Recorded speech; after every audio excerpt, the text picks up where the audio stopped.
Acho que nem preciso, alô, acho que nem preciso de microfone, né? Esse ambiente aqui a gente Michel, é importante, cara. se ouve. Bom, primeiro, obrigado por vocês terem vindo aqui.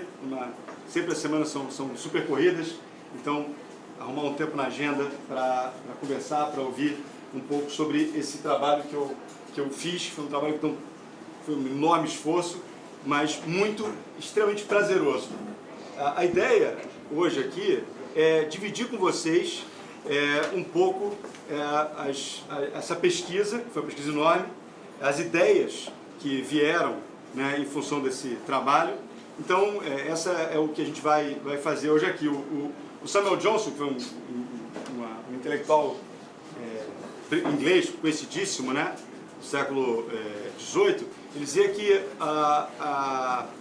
o conhecimento, né, a gente germina sozinho, mas ele só frutifica em conjunto, o que é bem verdade, né? Assim, quando você está estudando é uma situação solitária, você, o estudo, o livro, alguma coisa que você vê, mas para que aquela ideia ela realmente cresça, é hora de dividir, né? E é esse momento aqui que a gente vai trocar uma ideia ou outra. Então a ideia desse livro é essa brincadeira, começa com esse enorme teaser aqui, como os advogados salvaram o mundo, mas é uma brincadeira, como toda brincadeira tem um fundo de verdade, e o que eu gostaria de chegar no final dessa nossa conversa é que vocês descobriram que esse fundo de verdade é enorme, é uma verdade quase absoluta. Então essa que vai ser a minha missão aqui hoje com vocês. Isso é uma brincadeira. Não, pois é, como é que faz para passar aqui? Ah, tá bom, obrigado. Bom, eu vou... Ops, a seta está desobediente. Olha aqui. Um segundo, senhores. Isso não é culpa dos advogados, com certeza. Não tem nada com isso. Mas... Vamos... Bom, na verdade, vocês vão ver aqui já. Eu vou adiantando um pouco. Uma frase clássica de Shakespeare, que eu gosto bastante de Shakespeare. Uma clássica de uma peça do Henrique IV, do Henrique VI. A segunda parte que ela diz que a primeira coisa que nós temos que fazer é matar os advogados. Isso é uma frase conhecida e todo mundo brinca com esse negócio. Conseguiu ler?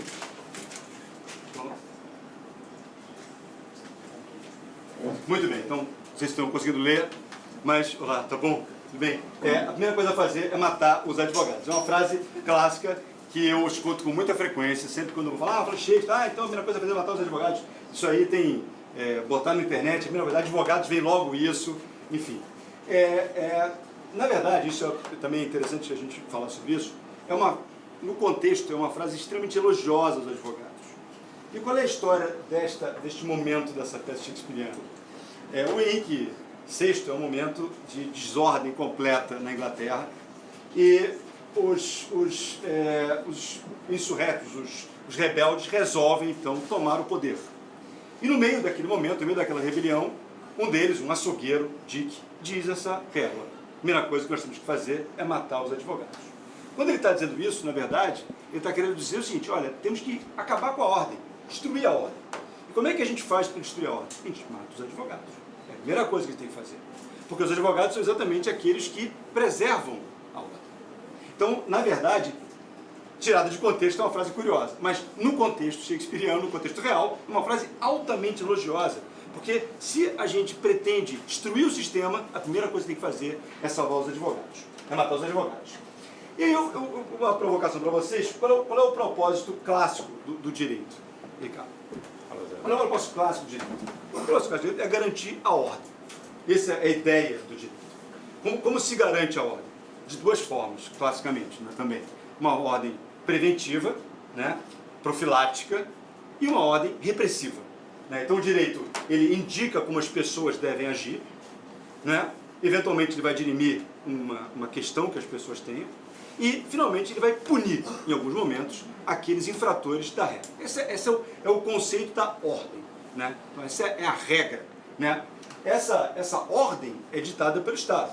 Né? A ordem. Essa ordem, ela não é necessariamente boa. No Estado autoritário, no Estado democrático, é sempre a ordem. A ordem é isso. Isso é um tema muito importante para entender a diferença entre o direito e a advocacia em si. Quando a gente vai para a faculdade, muitos aqui até são advogados, você aprende o direito, mas você não aprende a advogar. A advocacia você vai aprender em outro momento da sua vida. O contato que você tem primeiro é com o que é a ordem estabelecida. Num Estado autoritário, aquela é a ordem estabelecida. No Estado tirânico, essa é a ordem estabelecida. A advocacia é a proteção dos interesses de uma pessoa. Então o advogado ele vai entender qual é o direito, claro, e vai, na forma dele, da melhor forma que ele puder, proteger o interesse de alguém, né? Então esse conceito de advocacia é bastante diferente do que é o conceito de direito. O advogado, que eu estou dizendo a vocês, é a pessoa que conhece o direito e que se dedica a defender os interesses de uma pessoa. E esse é o ponto que é o ponto importante do trabalho que eu fiz. É entender que a plena defesa desse interesse só é possível num Estado justo. Só é possível num Estado autoritário, num Estado tirânico, essa defesa ela é mutilada. O advogado não vai poder proteger o interesse. Essa defesa só é possível em Estado justo, com leis justas. E a justiça aqui, evidentemente, ela se reflete quando ela é feita por representantes do povo. Isso é, aquela comunidade elege pessoas que vão fazer leis que, claro, reflitam os valores daquela sociedade naquele momento. Essas são leis justas, que podem ser umas ou outras. E o advogado só vai poder exercer o seu direito em uma sociedade boa, saudável, quando ele tiver sintonizado com isso. Para nós, hoje, igualdade, isonomia, respeito à dignidade, esses são os valores que a gente entende que são bons. E o advogado só vai poder exercer plenamente o seu munus, o seu dever, com essa sociedade. E aí, um tema importante a gente compreender, que a democracia, a isonomia, a igualdade, não são conceitos inatos. São conceitos que o homem construiu. Eu até brinco no livro, né? Não tem democracia com os leões. Não tem igualdade com os hipopótamos. A igualdade é um conceito humano, um conceito que dá racionalidade. E não é uma coisa histórica, é uma conquista, né? Conquista lenta e que são colocadas em xeque em todos os momentos. Mas são conquistas que foram colocadas. Os advogados, por essa missão deles, que é de proteger as pessoas que confiam nele, né? A tutela desse direito dela, desse interesse dela, são os primeiros, portanto, a sentir quando uma sociedade está a quebra do equilíbrio, a quebra dessa razoabilidade. Então, sem querer ofender ninguém, mas numa ditadura, numa tirania, o médico vai continuar sendo médico, né? O engenheiro vai continuar sendo engenheiro, o músico vai continuar sendo músico, mas o advogado, esse não vai ter sentido nenhum. O advogado perde completamente sentido numa sociedade tirânica. Então, dessas profissões clássicas, todas elas têm o seu valor e continuarão tendo. Mas o advogado, numa ditadura, ele é inútil. Numa sociedade em que você não tem as liberdades mínimas, ele não serve de nada. E por essa razão é que ele, e essa é a tese, é a razão pela qual ele vai sempre, nesses momentos difíceis, liderar as mudanças. Ele vai estar à frente desses momentos difíceis, porque ele é exatamente o primeiro a sentir esse distúrbio, né, nos valores importantes de uma sociedade, né? Então, para a gente começar de algum lugar, eu vou falar da Idade Média aqui, um pouco, né? Que começa, como a gente sabe, quando o Império Romano ele se esfarece por completo. Naquele momento, havia uma total ausência de poder, né? Cada cidade meio que se autogovernava, cada cidade tinha o seu direito, né? Havia uma força muito grande da religião, da igreja, né? Eu trouxe aqui uma citação do Evangelho de São Mateus, clássica, que é: não julgueis para que não sejais julgados. Isso significa, se desculpa, aqui estou forçando, amanhã tu não vai oculista, né? Mas enfim, está um pouco pequeno, mas espero que vocês consigam ler, mas a frase que eu citei, bíblica, é essa.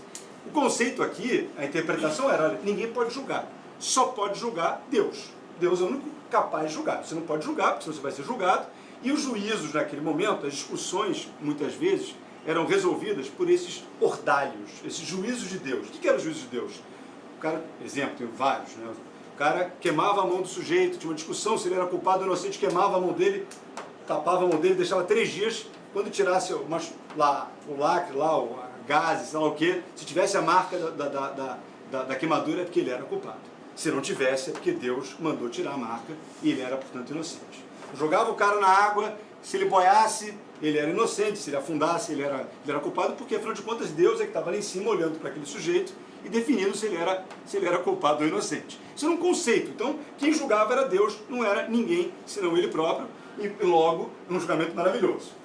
Essa sociedade, evidentemente, não tinha advogado, porque a sociedade não havia um direito, haviam vários direitos, cada lugar era um conceito, então é uma sociedade que não tinha advogado. Isso muda, evidentemente, porque não era sustentável, né?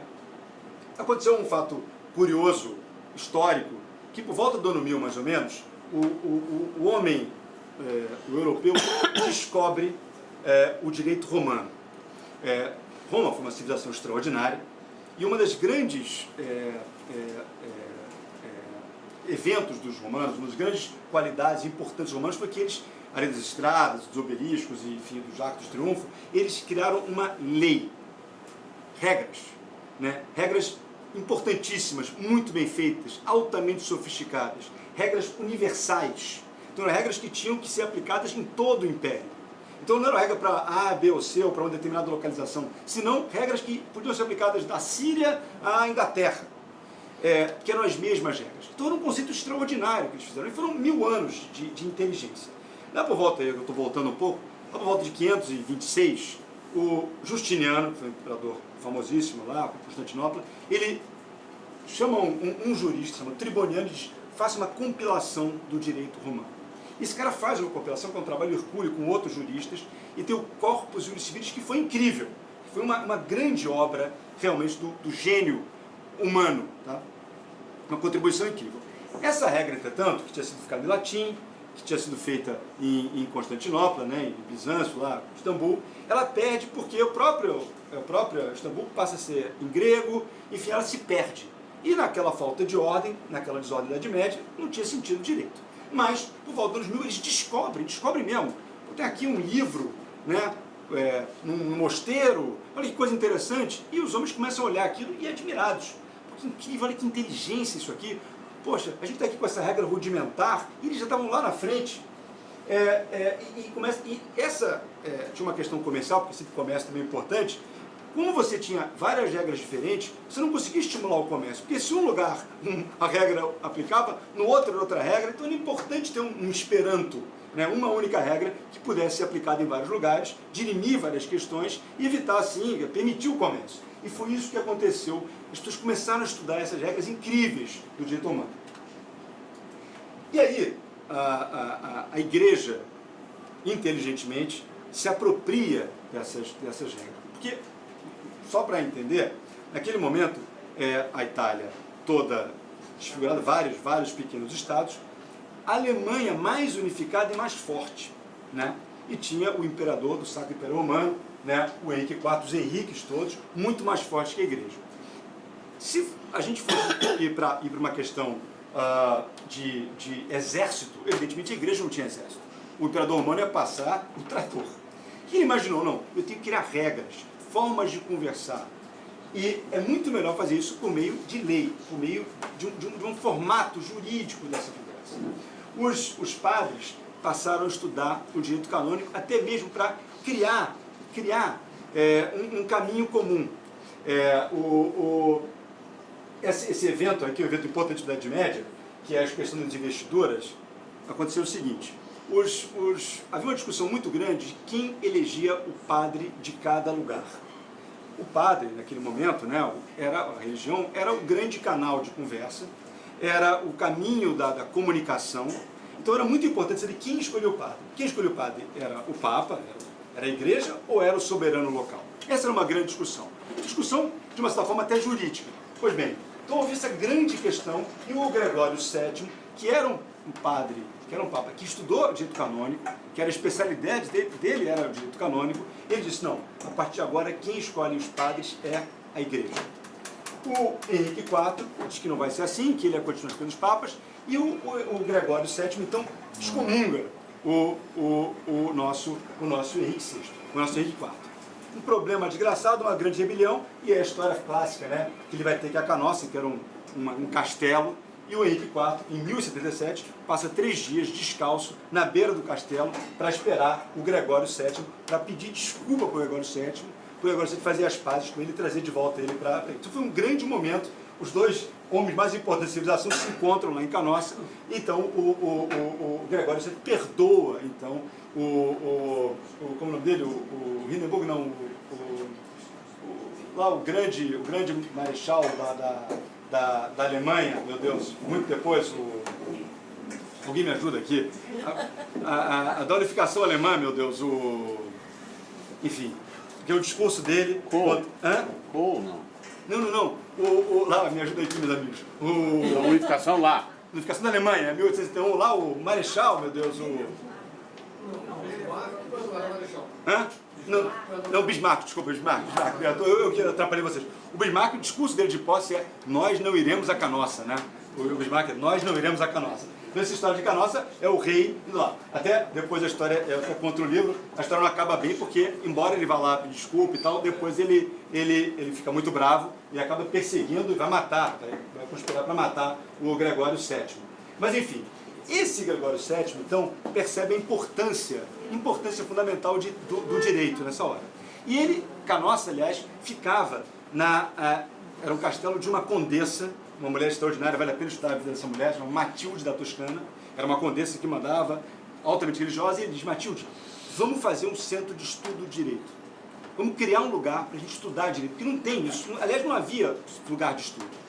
E a Matilde, então, que era mandada por ele, falou assim: vamos escolher uma... E ele diz mais para Matilde: Matilde, isso tem que ser... Estou imaginando aqui que ele tenha dito isso, né? Vamos fazer isso longe do centro. Porque se a gente cria um lugar de estudo perto dos centros de comando, esse lugar de estudo vai ficar mutilado. Vai ser manietado. E é engraçado, interessante, porque todas as grandes universidades foram historicamente criadas longe dos centros de controle. Porque assim havia liberdade para o ensino. Né? Então isso vai acontecer com Oxford, com Cambridge, vai acontecer com Coimbra, Salamanca, né? Todos os centros de estudo. A única exceção é Paris, porque Paris era uma cidade da igreja. Paris é uma cidade ali, coxinha, da igreja, totalmente ligada à igreja, e portanto é exceção a essa regra que acontecia em todos os lugares, que era fazer o centro de estudo longe. No Brasil isso vai acontecer em São Paulo também. Uma das justificativas para São Paulo e Olinda serem as universidades do Brasil, em 1827, foi tirar do Rio de Janeiro, que era o centro. Exatamente fazer longe, para que as pessoas ali pudessem ter liberdade. São Paulo era a gente pode falar aqui, não tem paulista, não sei se tem paulista, mas enfim, era um campo de futebol naquele momento, né? Então foi feito lá por esta razão. Então, em Bolonha, era tudo em volta do livro, porque o livro era uma coisa raríssima, ninguém tinha um livro. Então lá eles tinham a cópia do Digesto, a cópia do Corpus Juris, as pessoas ficavam em volta dos livros, estudando os livros, e não havia muito essa coisa de professor. Depois era uma guilda que se estabeleceu lá, e Bolonha Dorset, né, a grande Bolonha, ela passou a ser a primeira universidade do Ocidente, exatamente para estudar direito. E ela foi a primeira grande universidade bom. E aí essa ideia do poder pelo conhecimento, que é uma ideia extraordinária, uma ideia incrível. Né? Os padres são os primeiros a sacar isso. E havia aí um mundo de papas advogados. Tinha uma questão interessante, que aliás isso é verdade até hoje, que pelo conhecimento jurídico você poderia ter uma ascensão social. No modelo medieval, que era extremamente estratificado a sociedade, você estudando, aprendendo, você conseguia ser consigliere de alguém, conseguia um lugar qualquer para escrever, que era importante, as pessoas documentavam, e aí você ascendia socialmente. Era uma coisa extraordinária. Mas isso, pensando aqui entre nós, não é muito difícil também. E hoje também é assim. O direito ainda é, ao lado da carreira de jogador de futebol, né, uma das formas de você ascender socialmente. Né? O cara vai, estuda, se dedica, né, faz um concurso público, e é uma forma extraordinária, desde aquela época até hoje. O Inocêncio III, que foi um outro papa muito importante, também estudou em Bolonha, ele criou uma série de regras, e aqui é a questão da burocratização, que é uma outra forma de manter o poder também, de garantir o poder, né? O poder pelo conhecimento, milhões de regras, e esse Inocêncio é um papa importante nesse sentido. Ele vai, eu acho que é o próximo slide, exatamente, esse papa vai dizer: olha, acabou o julgamento por ordários, proibiu, a igreja proíbe isso. A igreja diz: agora os julgamentos são racionais. O cara vai ter a chance de falar, o outro vai dizer o contrário, vai ter o contraditório, e a gente vai chegar para uma forma racional e não mais. A própria igreja percebeu como isso era importante. Esse 1215 é um ano que é curioso porque tem esses dois fatores muito relacionados à ideia de que o direito vai tomando conta das coisas. Os conceitos jurídicos vão sendo aplicados. É a Magna Carta, né, que é também um fator histórico incrível. O João Sem Terra, né, lá na Inglaterra, ele é João Sem Terra, vocês sabem porque ele perde a Aquitânia, né? Ele recebeu de herança da mãe dele, Leonor da Aquitânia, a Aquitânia, que era uma parte grande da França, né? Mas ele perde isso, e por isso que é chamado João Sem Terra, né? Na verdade, ele também não era para ser o rei era o irmão dele, que era o querido, que era o Ricardo Coração de Leão, que acabou morrendo. Ele assume isso, e os barões lá, todos eles, querendo que ele se adequasse a uma série de questões, e então assina a Magna Carta, que é uma limitação grande de poder. Você está falando de 1215, imagina, não tinha nada parecido com isso em nenhum lugar do mundo. É uma ideia racional, mas é um momento importante na igreja. Eu vou citar aqui rápido para vocês outros momentos também. A própria igreja, e o São Tomás de Aquino talvez seja um bom exemplo, ele escreve sobre a importância de uma racionalidade na lei, né? de você estabelecer lei, a segurança jurídica, né? E nesse momento aqui, os conselheiros dos reis, eu citei alguns exemplos, eu falo isso no livro com mais detalhe, né? São todos vindos de Bolonha ou vindos de outras escolas de direito. Então, havia um conceito da importância da ideia de direito em todos os lugares, de fato. Eu estou citando um grande glosador, né? Glosador porque não tinha livro, não tinha xerox, não tinha nada. Então, as lições jurídicas eram escritas ao lado dos livros antigos, eram chamadas de glosas. Por isso que são os glosadores, precisamente escreviam ao lado, né, daquelas lições. Então, hoje, inclusive as cópias que tem históricas, sempre tem ao lado escrito alguma coisa.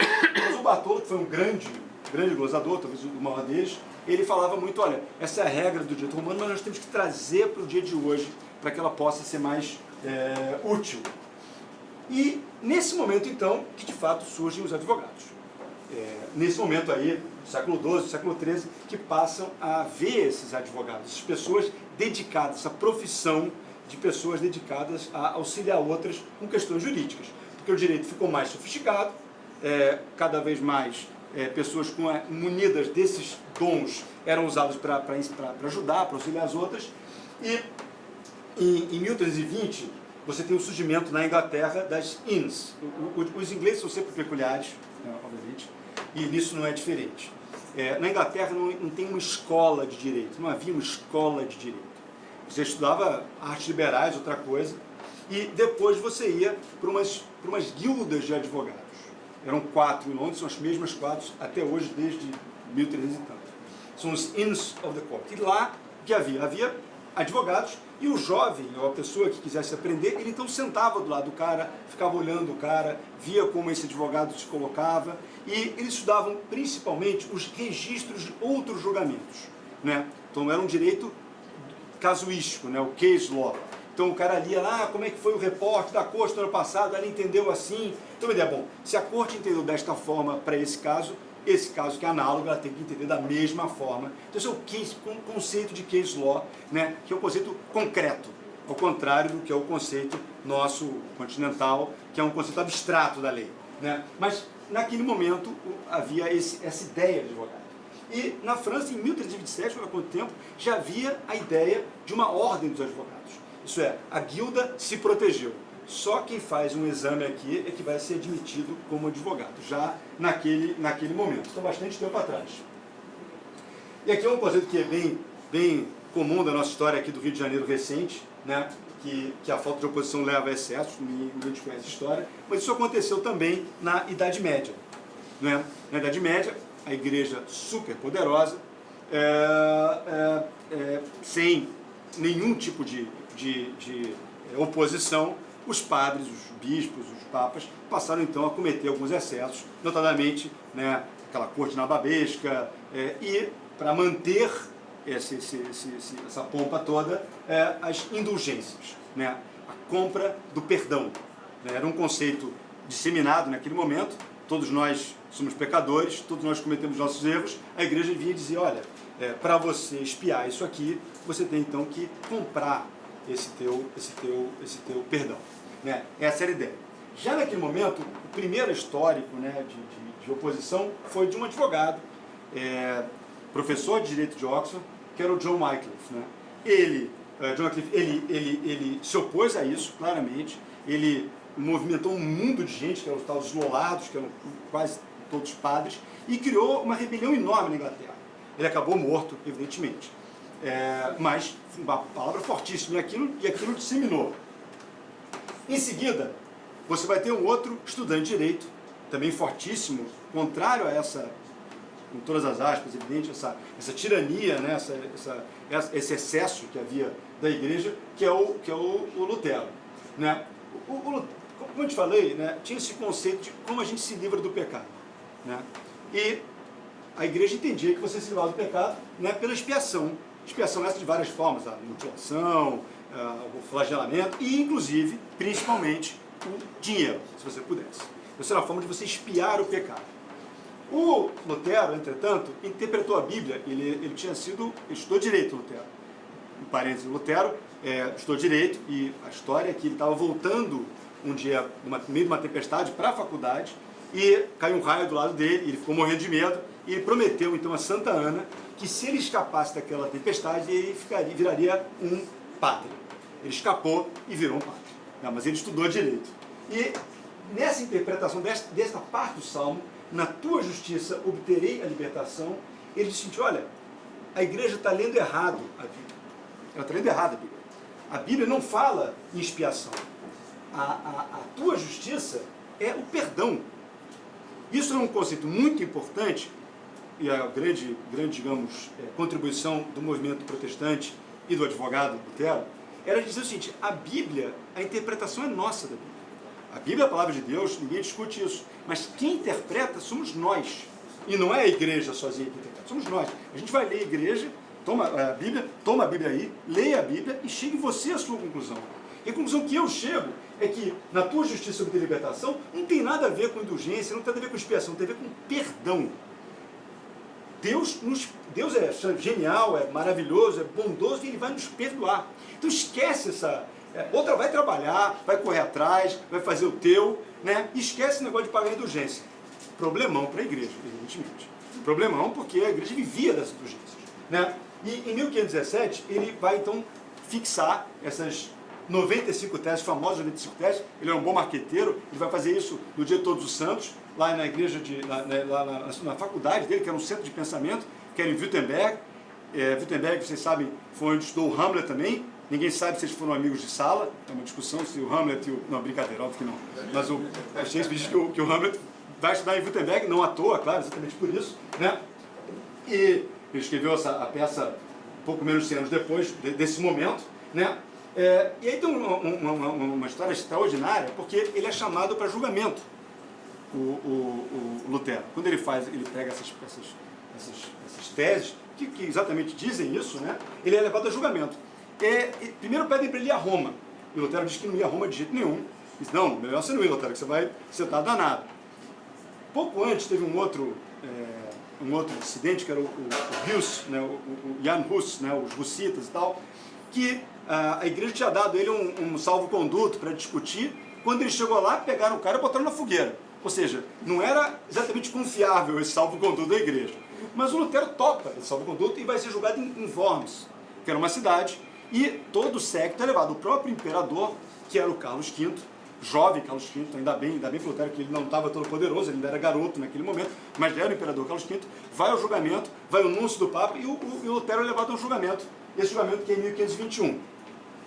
Nesse julgamento, começa lá, e deve ter sido interessante porque a igreja, todo mundo, aquela pompa toda, milhões de anéis e roupas, e o Lutero, da forma mais simples possível, cabelo tossurado, chega lá e aí o inquisitor chega para o Lutero e diz: está aqui o que você escreveu, renega isso em nome de Deus e tal, e o representante do Papa renega isso. O Lutero diz: olha, eu preciso pensar.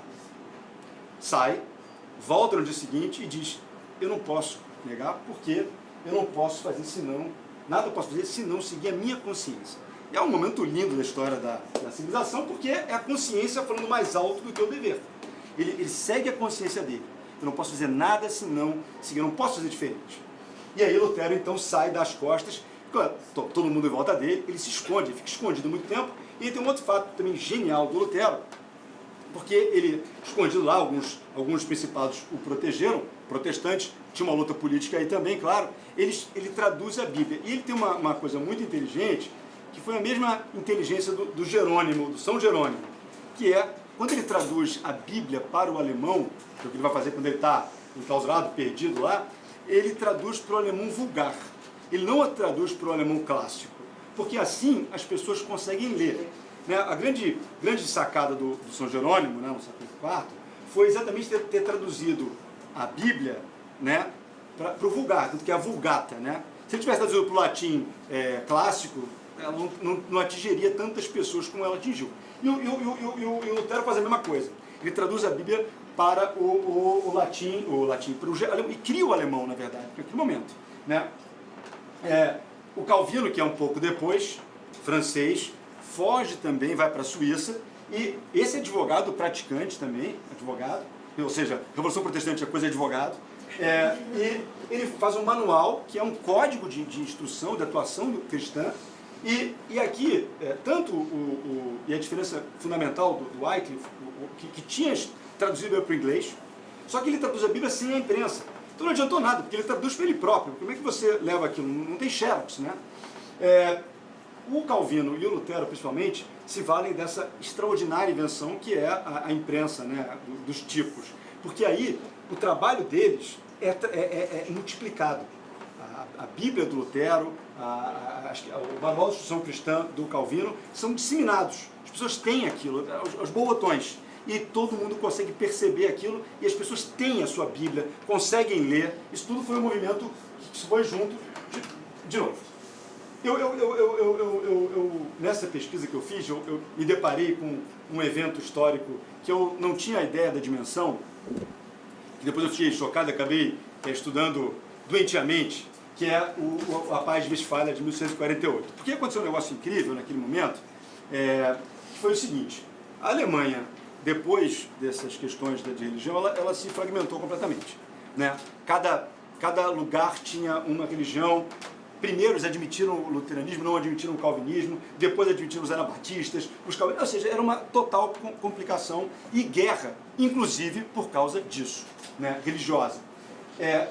Um pouco antes, em Augsburgo, né, essa paz, em 1555, é a ideia de que cada reino tinha a sua religião. Então, a religião do soberano ditava a religião do súdito lá, do cidadão. Isso era uma maluquice completa, porque não era prático. Tinha famílias, um era Flamengo, outro era Fluminense, um era luterano, outro era anabatista, outro era cristão, e cada um tinha sua escolha. Então não funcionava isso. Guerra, muita guerra. A Alemanha destroçada, e isso inclusive é uma das causas pelas quais a Espanha se unificou, a França se unificou, a Alemanha não. Né? Isso era um problema para o negócio. Muito bem, o que aconteceu em 1648 que foi extraordinário? Depois de tanta guerra, a Alemanha destruída, eles fazem uma reunião, é um marco na diplomacia, porque pessoas, representantes de mais de 100 estados se reúnem em Westfália, que era a cidade que havia tanto protestante quanto católico. Agora, o que é incrível, que eu pesquisando, eu descobri que é o seguinte: os caras que foram para lá eram advogados, tinham estudado direito. Ou seja, cada país manda, cada lugar, cada estado manda para esse centro pessoas que tinham estudado, tinham conhecimento jurídico. O próprio núncio do Papa era um padre que depois, estudava direito, que depois veio a ser Papa, inclusive. E vão lá e se encontram. E nessa reunião, ele estabelece uma série de questões fundamentais para o direito internacional, num modelo que existe até hoje, esse modelo de Westfália. Né? Por exemplo, igualdade dos estados, a soberania, não interferência da igreja. Cada estado é uma pessoa isolada, não importa o tamanho dele, tem a mesma força que os outros. Bom, eu falei, a Holanda, todos os Países Baixos foram criados nisso, a Suíça foi criada nesse momento. Quer dizer, a diplomacia moderna toda foi criada aqui. A guerra, o que fazer, como repreender, e o interesse do Estado, toda a ordem do Estado foi criada neste momento. Então é incrível que os advogados estabeleceram esse modelo. Bom, ao mesmo tempo, enquanto isso acontecia na Europa, a Westfália, então, os advogados estabeleciam a ideia de direito internacional, a gente vai ter a Inglaterra. A Inglaterra realmente é toda peculiar. né? Aquela ilha, ela tem uma história que parece que caminha diferente, em outra velocidade, em outro momento. A Inglaterra elizabetana, no final do estudo, era um lugar onde havia muita liberdade, liberdade de expressão, né? O teatro elizabetano, todos, as críticas ao rei, os poetas, era um lugar diferente, com muito mais liberdade, inclusive religiosa, né? do que no resto da Europa. Quando a Elizabeth morre, ela morre sem herdeiro. E ela, 3 dias antes de morrer, só 3 dias antes, porque ela não queria dar moleza para ninguém, ela indica que o herdeiro dela vai ser um primo, que era o Carlos, o James, perdão, da Escócia, que era meio primo dela. Na verdade, é um primo, essa história é estranhíssima, porque ela tinha mandado matar a mãe do Carlos, do James, que era a Maria Reina dos Escoceses. Ela aprisionou a mãe do cara há 20 anos e mandou matar em 1517. Mas esse cara, apesar disso, puxava o saco dela, minha prima querida, amada, porque ele desejava um dia ser escolhido o sucessor dela, e de fato aconteceu. Ela manda uma carta para ele, evidentemente que ele só recebe quando ela está morta já há algum tempo, e ele vem então e assume. Só que o escocês era ainda absolutista, ele estava num outro momento. A cabeça do Stuart era uma cabeça diferente da cabeça inglesa, que já estava muito adiantada. Tá? Então houve um problema com a sociedade, né? Naquele momento também, havia uma onda puritana. Alguma coisa familiar? Não. Uma onda puritana, né? E os puritanos assumiram, quebraram todos os teatros e tal, limitaram um montão de coisa, mas o Cromwell, que era um grande puritano, assumiu o poder. O Cromwell era advogado praticante. A família dele era toda advogada, o pai era advogado, os irmãos eram advogados, os filhos dele vieram ser advogados também. Se formaram numa Inns of the Court, eles eram advogados. E a coisa que ele fez, o cuidado dele, era sempre estabelecer regras, leis para tudo. E havia uma interessante, que era o seguinte: na lei inglesa, a traição era ficar contra o rei. Essa era a traição. A definição inglesa era, traição era ficar contra o rei. Aí tinha um problema que era o seguinte: o rei dizia, pô, como é que eu posso ficar contra eu mesmo, né? Porque a guerra toda, eles achavam o rei, aprisionaram o rei, que era o filho do James, né, o Carlos I, e quando houve a Revolução Puritana, né, eles aprisionaram o rei, e o rei dizia, pô, como é que pode ser traição? Eu não vou me trair a mim mesmo, né? Eles mudaram a lei passou a ser a traição ao Estado inglês. E essa foi uma diferença brutal, porque o Estado deixou de ser uma pessoa. O Estado, era todo mundo. O rei é decapitado em 1649. Então é muito doido, porque os ingleses vão decapitar o rei mais de 100 anos antes dos franceses. E o Cromwell, ele perdeu isso, mas ele queria que ele fosse decapitado com a coroa na cabeça, para exatamente mostrar o símbolo daquilo que estava acontecendo. Ele não consegue fazer isso. Vamos, o rei é decapitado, Cromwell morre, o filho dele não tem a mesma força dele, e a restauração. A restauração já é dos Stuart, continua sem funcionar, e finalmente em 1588 a Revolução Gloriosa, 1688, perdão, a Revolução Gloriosa, que é o seguinte: eles chamam uma sobrinha dele, do rei, que está na Holanda, casada com outro sobrinho dele também, que é o Guilherme, que sequer falava inglês, e diz, vocês vêm, mas é o seguinte, vocês vão ter que assinar essa declaração de direitos. E nessa declaração de direitos, vocês, reis, vão virar apenas um símbolo do país. Quem decide tudo é o parlamento, que é os nobres, os proprietários de terra, mas em regra é o povo. Então, gasto público, a gente decide, lei, vocês não têm direito a mais nada aí, vocês são um símbolo apenas. Claro que a gente vai dar a pompa para vocês vão lá, a gente vai te ouvir, você vai ter uma série de penduricários, vai abrir o negócio, você vai me nomear, mas é um conceito formal. É um conceito formal. Não abusa disso não, porque senão a gente tira até isso de você. Então a Inglaterra é o primeiro país que tem esse conceito todo de responsabilidade do soberano. Ela avança isso na frente dos outros. Esses conceitos, eles evidentemente vão para os Estados Unidos, porque os Estados Unidos era uma colônia inglesa. Tá? Os Estados Unidos ele nasce, como vocês sabem, com os puritanos, também os puritanos, que vão para os Estados Unidos. Eu estou citando aqui o Mayflower, porque tem um documento muito importante, que é o acordo dos puritanos que estão no barco do Mayflower, que é esse barco que vai atracar lá nas costas dos Estados Unidos, no qual eles dizem, olha aqui, a partir daqui todo mundo é igual, nós vamos decidir o que a gente vai fazer, é quase que um comunismo primitivo que esses caras assinam. E os Estados Unidos foi criado assim, com esses conceitos. Os franceses são expelidos que tinha uma discussão, que tinha muito francês lá também, né, embora maioria inglês, mas o povo americano era um povo armado. Isso é uma coisa interessante, que é a história dos Estados Unidos. Tem uma discussão sobre as armas dos Estados Unidos. Ele sempre foi um povo armado, né, os americanos. E os ingleses expelem, mas ficam endividados no limite. Muitos gastos ali para manter. E resolvem, então, cobrar dos americanos. Pois bem, queria uma série de leis. Lei do chá, e a lei do selo, que é a mais famosa dela. E há, então, uma resposta dos americanos, que naquele momento ninguém falava em liberdade. Eles falavam apenas em no taxation without representation, que é clássico, quer dizer, se você quer me taxar, então eu quero poder mandar o meu representante para as cortes inglesas, o que não era verdade naquele momento. Nos Estados Unidos, diferente do que acontecia no resto da América, você tinha muitas universidades. É muito interessante entender por que era assim.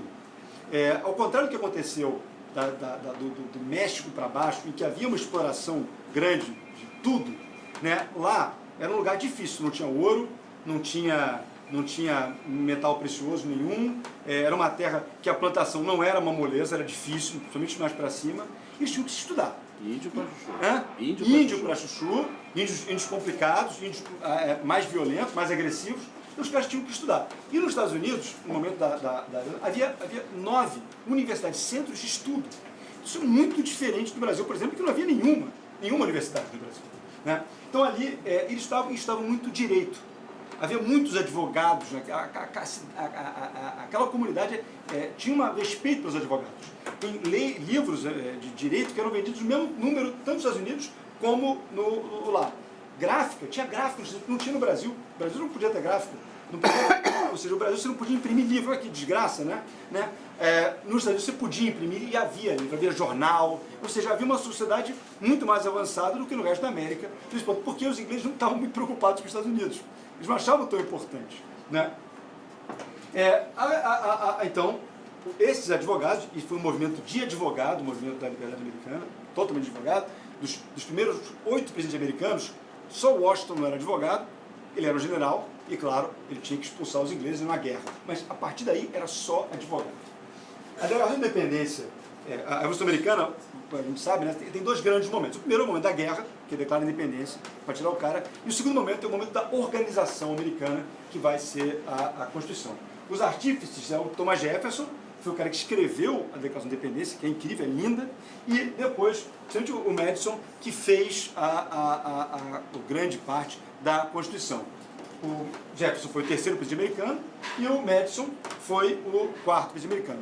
O Madison é interessante porque ele tinha 1,60 m, o Madison. O Washington tinha quase 2 metros. O Washington é um cara grandalhão, né? O Washington ele não tinha dente, né? Então nunca sorria. Devia dar um negócio, o cara 2 metros nunca sorria, né? Devia ser um cara, um tipão. Mas é assim engraçado, né, ver o James Madison numa sociedade, daquele momento, um cara que tem 1,60 m, ser o presidente dos Estados Unidos, é incrível, né? Uma sociedade que o poder mental era muito forte, né? Mas enfim, a Declaração da Independência, só para entender a importância daquele negócio. Você vê, o cara escreveu isso em 1786, né? Todos os homens são criados iguais. É um conceito jurídico, expressando um valor incrível, lindíssimo, né? E dotados pelo Criador. Ele traz lá de cima um direito que dá para todo mundo. Tem direitos inalienáveis: a vida, a liberdade e a procura da felicidade. Essa procura da felicidade eu acho incrível, porque é o seguinte, de fato, ninguém pode ter direito à felicidade, né? Não dá. O direito à felicidade não dá. Agora, o Estado, e essa era a ideia, dá à pessoa o direito de procurar essa felicidade, que é muito diferente, né? Felicidade não dá para garantir dar Prozac para todo mundo aqui, assim, né? O Estado, né? Não dá. Mas é o seguinte, você vai ter direito a buscar a tua felicidade, que isso é possível, claro, no Estado justo, no Estado digno, né? Mas é buscar a felicidade, isso que é incrível. E a Constituição Americana, que é feita depois, porque quando eles conseguem expulsar, os caras se organizam, há uma discussão muito grande no começo, né? Se vão ser federalistas, né? Os Estados Unidos é um país engraçado, que é um país que não tem nome, né? Não é Itália, não é Japão, é Estados Unidos, não é um nome isso, é simplesmente a união de vários estados, né? E aí havia essa discussão se eles iam se unir, e foi no Photoshop, foi tudo no detalhe, né? Mas é interessante como começa a Constituição, que é a primeira Constituição dessa natureza, a primeira, e é a mais longeva, que continua em vigor até hoje. No Brasil, quantas Constituições a gente já teve? É a primeira Constituição, é a modelar e está até hoje em vigor. Então diz, nós, o povo do Estado, we the people, é lindo isso, né? Aí que é justiça, tranquilidade, esse é o começo, né? O bem-estar, a liberdade, olha os valores que ele está ali preconizando naquele momento. Conceitos ideais, mas conceitos jurídicos também. Então, separação dos poderes, isso foi incorporado, né? Os poderes são independentes entre si, o judiciário, o legislativo, o executivo, cada um, né? Um verifica o outro, liberdade, bem-estar. E, senhores, Adams, que foi advogado militante, Jefferson, Madison, Hamilton, que agora está super na moda, Jay, né? Esses caras todos são advogados, uma contribuição incrível, né? Estou aqui, terminando aqui. Revolução Francesa, tá? Revolução Francesa. Bom, evidentemente uma injustiça incrível. A Revolução Francesa, um parênteses também, é muito interessante, porque ela tem muitas coisas semelhantes ao que o Brasil vive hoje. Principalmente no momento do terror. É incrível, é interessante como a gente pode fazer paralelos aqui ricos sobre esse tema. Mas, enfim, a injustiça do Ancien regime, naquele momento, você sabe, os nobres não trabalhavam, não pagavam impostos, só pagava imposto o terceiro estado, quer dizer, a população pagava impostos, é um conceito louco, e viviam desse imposto também num fausto incrível, né? O judiciário era de cargos comprados, então o cara comprava para ser juiz, a lei era uma coisa muito aberta, tinha várias regras diferentes, então era uma questão de muita injustiça. Agora, a França era de longe o maior país da Europa. Você tinha 2 milhões de pessoas nos Estados Unidos, 1,5 milhão, talvez 2,5, mais ou menos isso. Você tinha 25 milhões de pessoas vivendo na França naquele momento. Era o país de longe o mais forte, o mais poderoso. Então, a situação da França era outra dos Estados Unidos, até pelo que ela reverberava. Mas a França cometeu um erro porque ela financia a guerra americana. Ela achou, foi um erro estratégico dela, diplomático, que seria bom que a Inglaterra perdesse os Estados Unidos. Então ela manda suprimentos ao Lafayette, né, convence os caras a mandar dinheiro para os Estados Unidos, a ajudar a Revolução Americana. O problema é que, feita a Revolução Americana, expulsos os ingleses, voltaram aqueles valores para a França. Óbvio, pô, liberdade, justiça. Pô, e agora? Como é que a gente convive com isso? Não vai dar. E esse foi o grande problema, e fora a perda de dinheiro também, né? Naquele momento, o rei tinha aquele filme meu Deus, do It's Good to be the King. Alguém me ajuda? A História do Mundo, né? Como é o nome? Mel Brooks, né? Genial, né? Sobre como era o rei. Tinha essa ideia do rei, tem a letra de cachê, que ele escrevia, ó, ao senhor, aí, letra em branco, prenda essa pessoa, assinado o rei. E o cara andava com aquilo, um nobre qualquer, dizia, ó, não gostei de você, aqui tem a coisa do rei, completava, fill on the blankets, completava o nome do malandro e ia preso. Essa era uma ideia admissível naquele momento, né? Óbvio que isso é uma coisa necrosada, não tinha nenhum sentido. Num problema de falta de pão também, que isso agravou muitíssimo, essas ideias todas em ebulição, havia muitas universidades de direito naquele momento, e ele é obrigado, então, esse é um ano também histórico, a gente falou de 1215, mas 1789 é outro ano que acontece um montão de coisa, Confidência Mineira, Revolução Americana, isso aqui também, um ano extraordinário também. Mas, nesse momento aqui, então ele é obrigado a convocar os Estados Gerais. Uma coisa curiosa, porque esses Estados Gerais, a última vez que tinham sido convocados foi em 1640, pela Maria de Médici, ninguém sabia o que ia acontecer. Isso é, o rei sofre uma pressão popular, muita insatisfação, vamos convocar os Estados Gerais. Ele achou que aquilo ali era uma forma de escapar da pressão. É feita uma eleição, são eleitos os 3 estados, que era a nobreza, era o primeiro estado, o clero, o segundo estado, e claro, a população, o resto, era o terceiro estado. E aí, convocaram lá, se reuniram e disseram, bom, claro, cada estado tem um voto. Um voto para o estado, para o clero, outro voto para a nobreza, outro voto para o estado, para o terceiro estado. Aí eu esqueci, não vai dar. 25 milhões de pessoas, você tem, sei lá, 100 mil nobres, ou sei lá, 200, 300, 400 mil nobres, 100 padres, né, sei lá, 100 mil padres, e o resto, 25 milhões de pessoas, e a mesma coisa, não faz sentido isso. Então, a primeira grande questão na disputa foi o papel do terceiro estado. Discussão,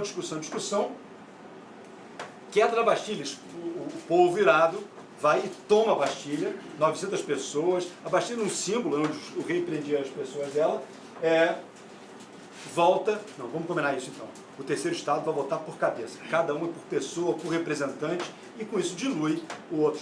Eles então fazem, num tempo muito recorde, um advogado, que era Mirabeau, a declaração dos direitos dos homens, e começam, os homens nascem livres, iguais, em dignidade e direitos, que é uma coisa lindíssima.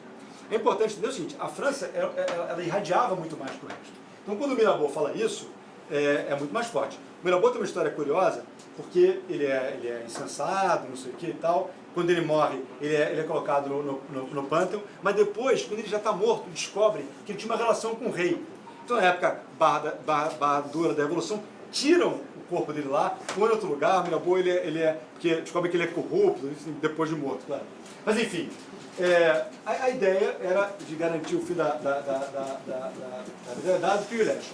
O problema, isso que é uma coisa interessante da gente refletir hoje, nesse momento do país, é que é o seguinte, o rei fica numa situação delicada, ele tenta fugir, pega o rei, aprisiona o rei, e naquele momento, então, tem uma outra eleição, uma segunda eleição, dois grupos se opõem, os girondinos lá de Bordeaux, que era liderado pelo Brissot, que era um advogado, e do outro, os jacobinos, que eram os mais radicais, né, liderados pelo Robespierre, pelo Danton, pelo Saint-Just, tudo advogado praticante, tá? Todos eles advogados. Então, era uma briga de advogado naquele momento.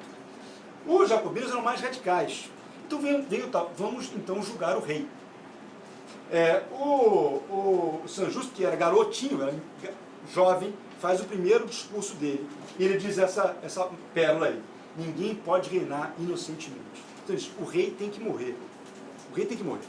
Não por nada, é porque ele é o rei. E a gente tem que matar esse modelo, esse sistema. Então o que está sendo julgado ali é o conceito, não é uma pessoa, é o símbolo. E ali, naquele momento, os girondinos disseram, olha só, nós já atingimos muito, nós já tiramos o rei, nós já temos leis boas, a gente já mudou o sistema, não precisa mais. Vamos chegar aqui, a gente já conquistou muito. E essa foi a discussão. Como a gente sabe, os jacobinos ganharam essa batalha, né? Eles mandam matar o Brissot, matam o rei, matam a mulher do rei, a Maria Antonieta. Matar a mulher do rei, ela era uma boba. Matam a mulher do rei. O Robespierre suspende a Constituição, faz o terror, o Tribunal Revolucionário que é assim, quem quer que esteja contra a Revolução tem que morrer. Mataram o Lavoisier, mataram um montão de gente, milhares e milhares de pessoas, sem nenhum julgamento. Os próprios revolucionários são guilhotinados. O Danton, que era amigo dele, ele manda para a guilhotina e diz, eu vou, mas você vai daqui a pouco, você será o próximo. Né? Ou seja, uma falta completa de controle, evidentemente, de um excesso, porque se perdeu completamente a coisa.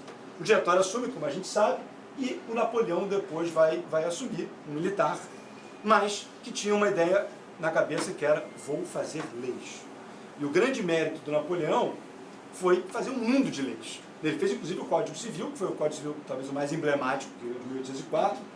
Eu conto bastante isso, como é que foi esse negócio, para dar essa segurança, porque a classe média toda queria segurança, não aguentava mais aquilo. Né? A Revolução Francesa foi, de longe, a mais violenta, porque também era um Estado maior.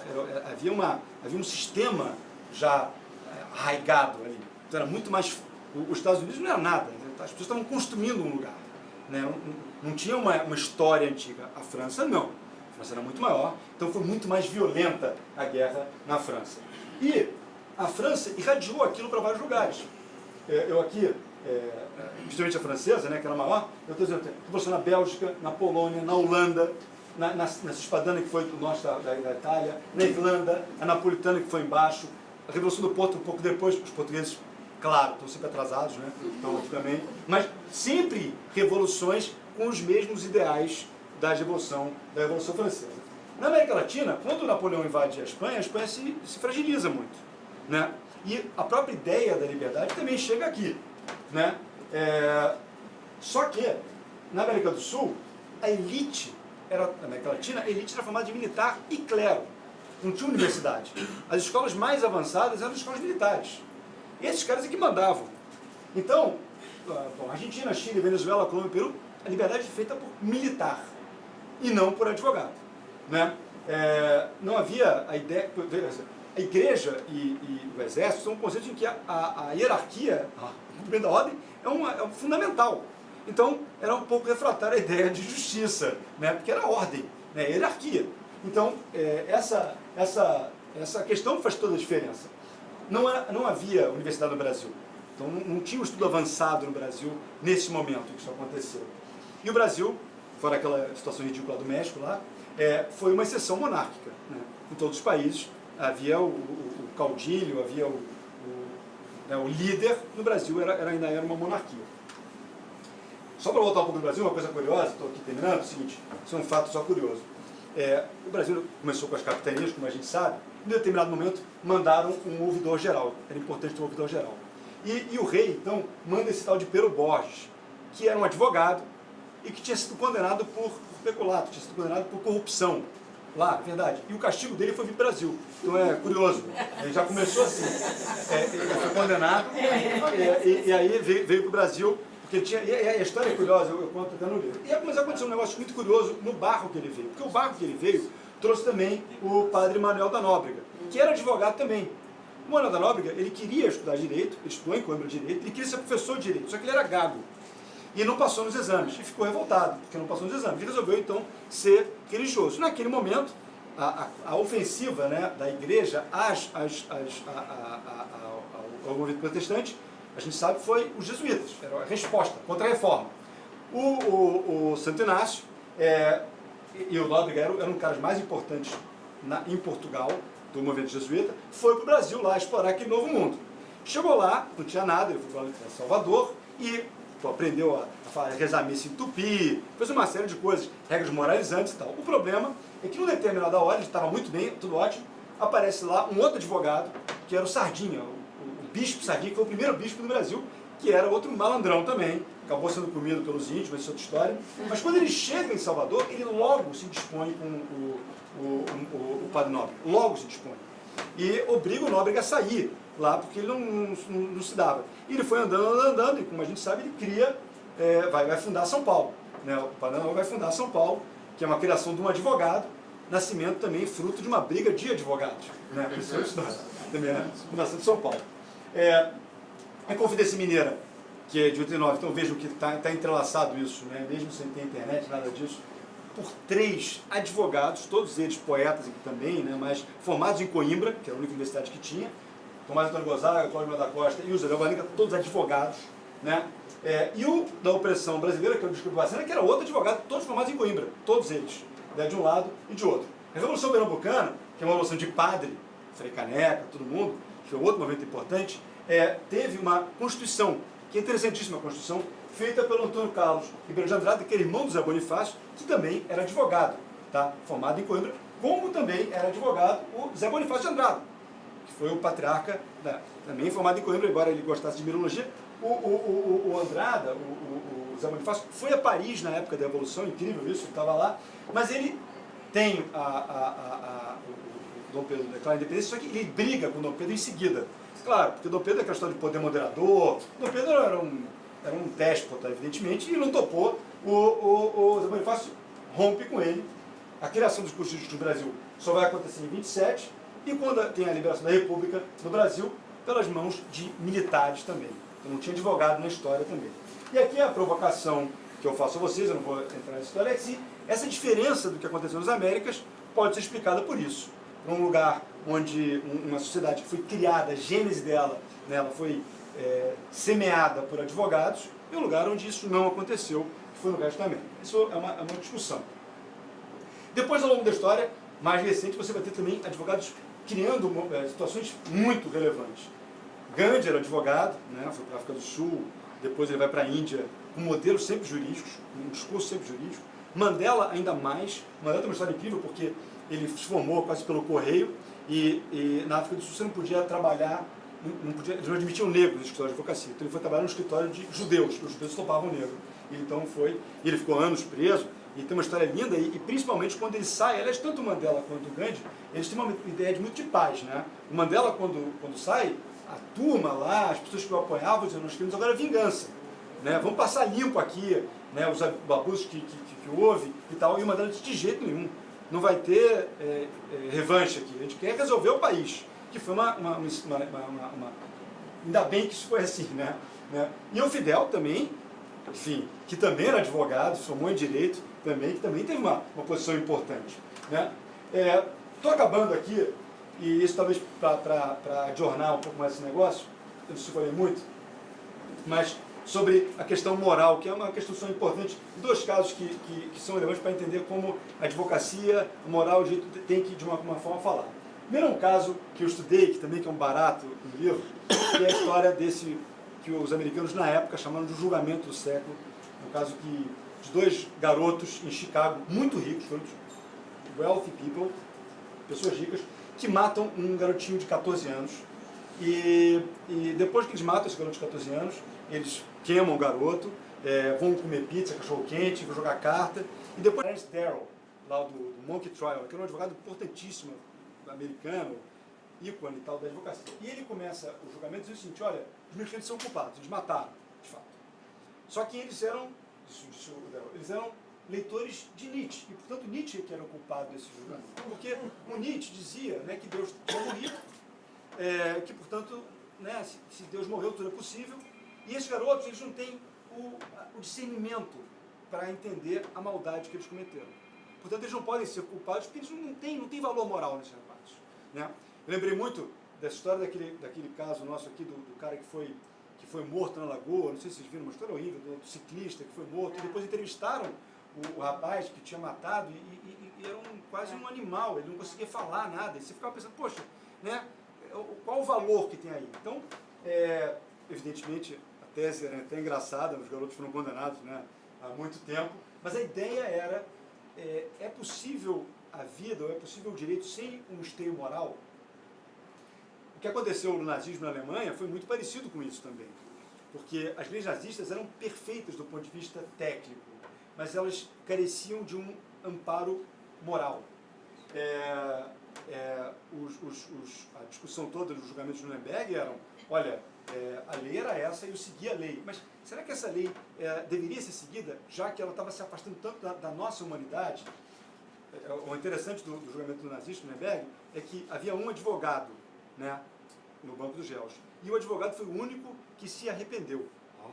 Né? O único que se arrependeu foi um advogado. Eu não sei se ele se arrependeu por bem ou por mal, se era um jogo de advogado, mas ele se arrepende, e é o único. O resto todo mundo defende, diz que faria aquilo novamente e tal. A Lava Jato, que senão eu falei no livro, evidentemente, né? Mas não deixa de ser uma revolução, entre aspas, feita por advogados. É interessante porque ela não é um ato de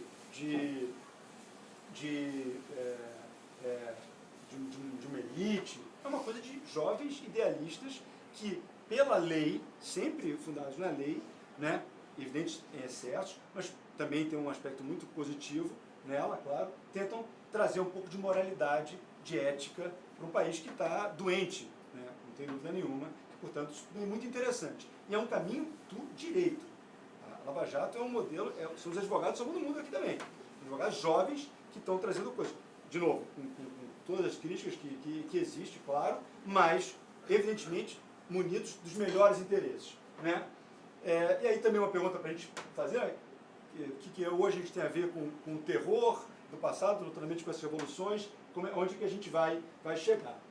E para terminar, eu queria falar para a gente concluir aqui a nossa conversa hoje, e agradecendo muitíssimo a atenção de vocês, né? Explicação de quais são os elementos de uma ordem política moderna. Né? Claro, um Estado forte, evidentemente, um Estado que consegue fazer leis e fazer com que essas leis sejam cumpridas. Né?